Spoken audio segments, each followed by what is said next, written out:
Como eu havia dito antes, nós estamos em Shabbat Tekumah. É uma tradição relativamente recente de chamar esse Shabbat Shabbat Tekumah, Shabbat de recuperação das nossas forças, das nossas esperanças, na semana que fica entre Yom HaShoah e Yom HaTzmaut. Nós aprendemos dos nossos sábios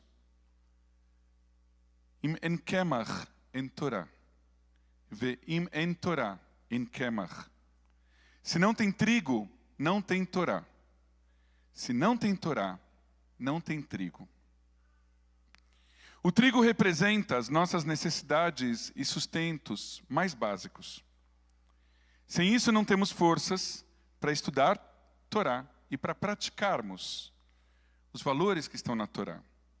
Mas sem Torá, não temos como obter o sustento e atender às nossas necessidades espirituais de forma digna, de forma judaica. Nesse discurso dialético, o que vem antes? O trigo ou a Torá? A Torá ou o trigo? Nós aprendemos ainda da Mishnah, da tradição oral judaica mais básica, que Talmud Torá kineged kulam, que o estudo da Torá equivale a todas as demais mitzvot. Ou, dito de outra forma, Talmud Torá está de um lado, todas as outras mitzvot estão do outro. Portanto, entendo eu, a Torá vem primeiro, o trigo vem depois. Uma sinagoga sem Torá e sem judeus não pode ser chamada de sinagoga. Uma sinagoga com Torá, com judeus, mas sem trigo, ainda assim é uma sinagoga. Mas se não se estuda a Torá, nesse espaço, por que buscar recursos para adquirir o trigo? Então, vamos estudar a Torá e vamos dar motivos para irmos atrás daquilo que precisamos para aquilo que servirá de nosso sustento. E aí, a pergunta que a Parashá dessa semana faz é: você é kasher? Eu não preciso que vocês me respondam, não quero fazer uma enquete, não precisa levantar as mãos. Quando pensamos em kashrut, nós nos lembramos logo de como nós nos alimentamos.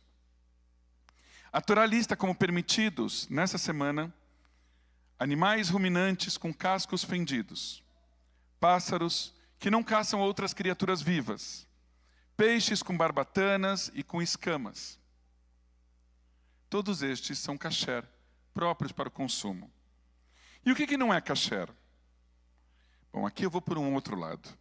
Eu vou pela tradição racídica, que muda o tema e ensina não daquilo que nós comemos e consumimos, mas daquilo que nós escutamos e daquilo que nós falamos. A ingestão, por assim dizer, de palavrões, piadas chulas, insinuações negativas sobre alguém presente ou ausente, absolutamente não é kasher. Mesmo que a pessoa seja uma boa pessoa, quando ela fala de modo rude, machuca, cria um clima pesado e negativo, afasta os outros do seu redor. Essas falas não são kasher, porque elas não foram ruminadas antes de serem soltas no mundo, para saber se eram ou não construtivas, se eram ou não amorosas. Palavras não kasher não deveriam ser ditas, mas todos nós as dizemos. Por outro lado, uma fala é kasher quando escolhemos apontar as coisas boas nos outros e dizemos para elas. Isso parece uma bobagem religiosa para alguns, mas não é. Animais ruminantes são kasher. E o que eles nos ensinam? Eles podem nos ensinar que devemos ruminar as nossas falas antes de dizê-las. Os cascos fendidos podem nos ensinar que o toque cheio de dedos, com cuidado, é mais inteligente do que o soco de mão fechada na relação com o nosso próximo. Os pássaros kasher podem nos ensinar que amor e caldo de galinha são um santo remédio. Aprendemos na kashrut a não misturar também carne com leite. Essa lei uma lei rabínica, parece incompreensível para muitos, a menos que, na mesma linha, nos lembremos da Torá, que vem antes, mas não junto com o trigo. Na semana passada, um amigo querido que esteve aqui, eu fiquei na expectativa se ele viria hoje, é o Ivo Ellenbogen, irmão do Ney, que mora hoje em Israel. O Ivo, ele esteve no nosso serviço de Shacharit de Shabbat, e aproveito para convidar vocês para virem amanhã de manhã, às 9h30 da manhã, para o nosso serviço de Shacharit. O Ivo, ele veio no Shacharit de Shabbat, e comentou depois comigo como ele ficou feliz por ter sido chamado para uma aliá na Torá, para esse kavod. Mas ele ficou ainda mais feliz, porque na mesma hora que eu chamei ele para a Torá, eu não pedi para ele um donativo. O donativo, ele disse, virá depois.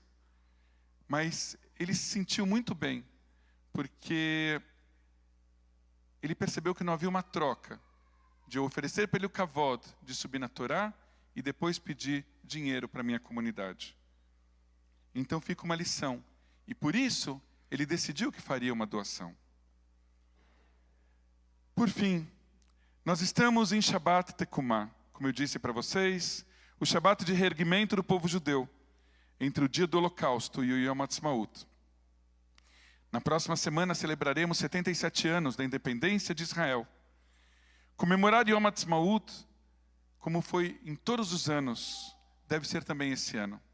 Nós devemos celebrar com alegria o direito de Israel existir como uma nação majoritariamente judaica, democrática e soberana. Mas a nossa alegria ainda não é completa. Os nossos corações estão pesados. Nós lembramos com dor que ainda há 59 reféns mantidos em Gaza, vivos alguns, outros mortos. Cada um deles representa uma família, uma história, um futuro incerto. Ouso dizer que Israel hoje é menos israelense e menos judaica sem a presença deles na nossa terra. A atitude kasher, que deveria ser tomada, deveria utilizar como exemplo a separação entre carne e leite.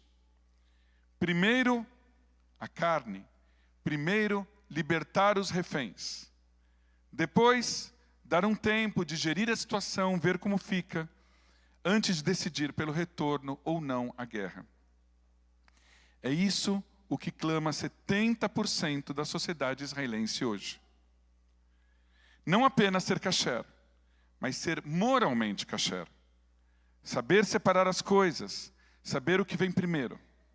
Estes são os nossos valores. A Torá vem primeiro. Esta é a nossa Torá. Shabbat Shalom e Mazal Tov Medinat Israel.